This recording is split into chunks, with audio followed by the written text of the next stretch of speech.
Buenas tardes, mi nombre es Heidi Patricia Yadid Vargas, Caulo Rica, licenciatura en Pedagogía Infantil.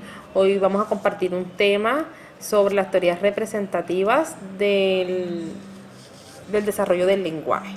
Empezamos con Skinner. Bueno, la teoría de Skinner sostiene que el niño aprende a través de estímulos que provocan en él respuesta. Estos estímulos son aprendidos por medio de sus experiencias con el entorno que lo rodea.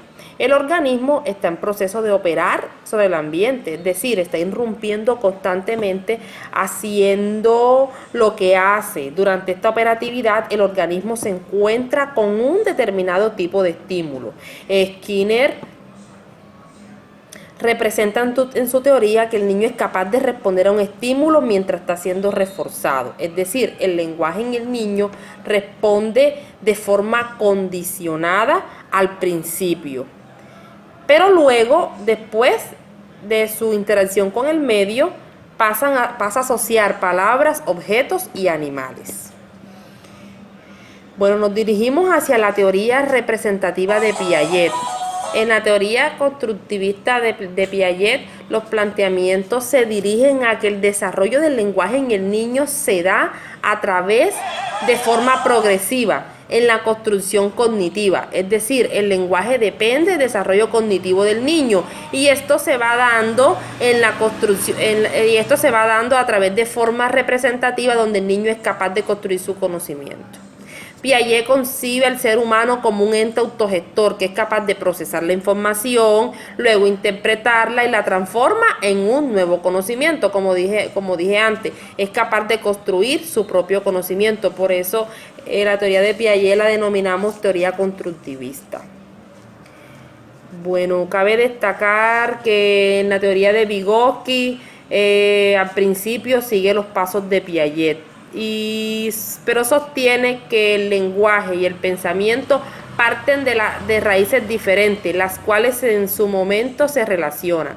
Para Vygotsky todo está relacionado con el contexto social, es decir, todo proviene de la sociedad, del entorno de las personas, con la familia, con el ámbito social, lo cual influye de manera muy importante en la forma de pensar y sentir de los niños. Manifiesta que el lenguaje le permite a los niños pensar, imaginar, crear nuevas ideas, de tal manera que pueden apropiarse del conocimiento y que estaba compuesto por dos niveles inferior, que son los cuales con que nacemos y nos viene genéticamente dado.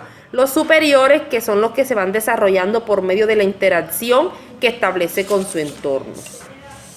Es decir, el aprendizaje depende de la interacción que el niño tenga con su ambiente social, llevándolo a pensar de una forma más compleja. Vygotsky en su teoría plantea que hay una zona de desarrollo próximo, ZDP, la cual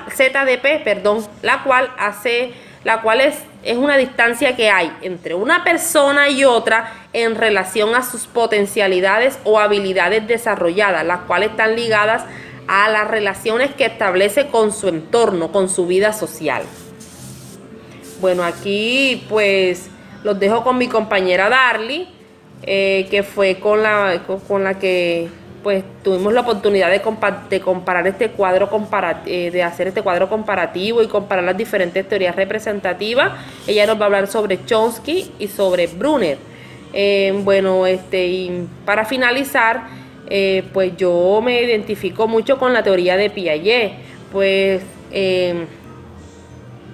Como les decía antes, Piaget tiene una teoría constructivista donde el niño toma del contexto que lo rodea, de su ambiente social, y construye su propio conocimiento. El niño es capaz de procesar la información, de interpretarla y luego que ya la conoce, la transforma.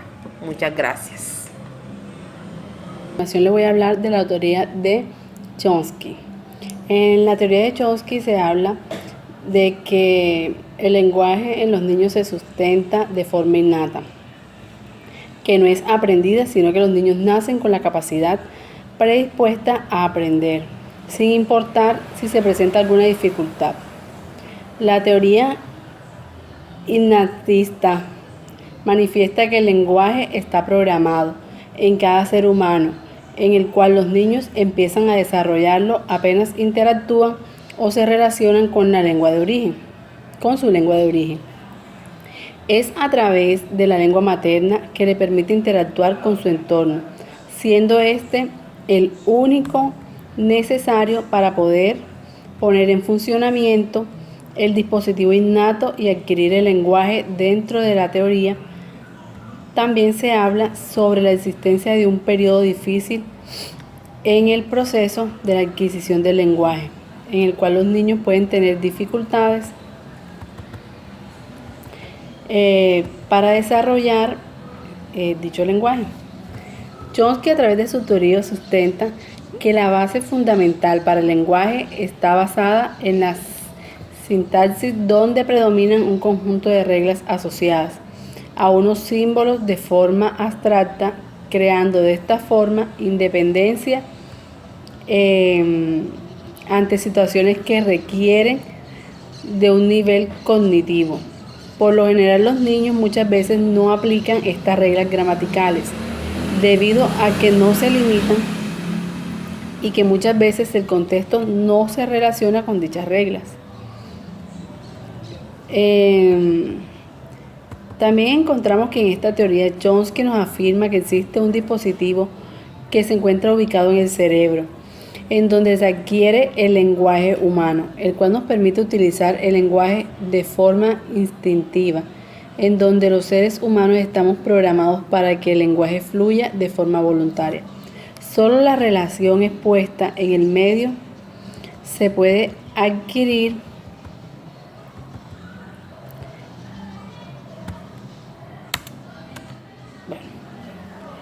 Ahí terminamos sobre el relato de la teoría de Chomsky.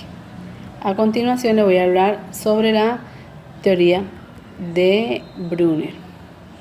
Dice que para Brunner uno de los elementos principales a la hora de conocer es la participación activa del sujeto. Pues este aprende, es decir, no se trata de que el individuo coja la información del exterior, sino más bien que para que éste se transforme en conocimiento, debe ser procesada, trabajada y dotada de sentido por el sujeto. Nos decía que el proceso de conocer y aprender, el ser humano intenta categorizar los sucesos y elementos de la realidad en conjuntos de ítems. Así experimentamos las vivencias y la realidad percibida, creando conceptos a partir de la discriminación de los diferentes estímulos. Brunner nos dice que a partir de la categorización somos capaces de formar conocimiento, y estos no estarán siempre fijas, sino que varían de acuerdo a cada experiencia, permitiendo que se modifique y se expanda. Es decir, Brunner nos decía que para que haya un verdadero aprendizaje es necesario que el individuo procese y experimente con este. No se trata de recibir la información que viene del exterior, sino más bien se trata de recibirla, procesarla y entenderla. Es aquí donde se desarrolla el verdadero aprendizaje. Ya con esta teoría finalizamos la exposición, en donde participamos mi compañera Heidi Patricia Yadid Vargas y mi persona Darly María Montes Guerra, estudiante de licenciatura en Pedagogía Infantil, segundo semestre, SECAR, CAU Lorica. Muchísimas gracias.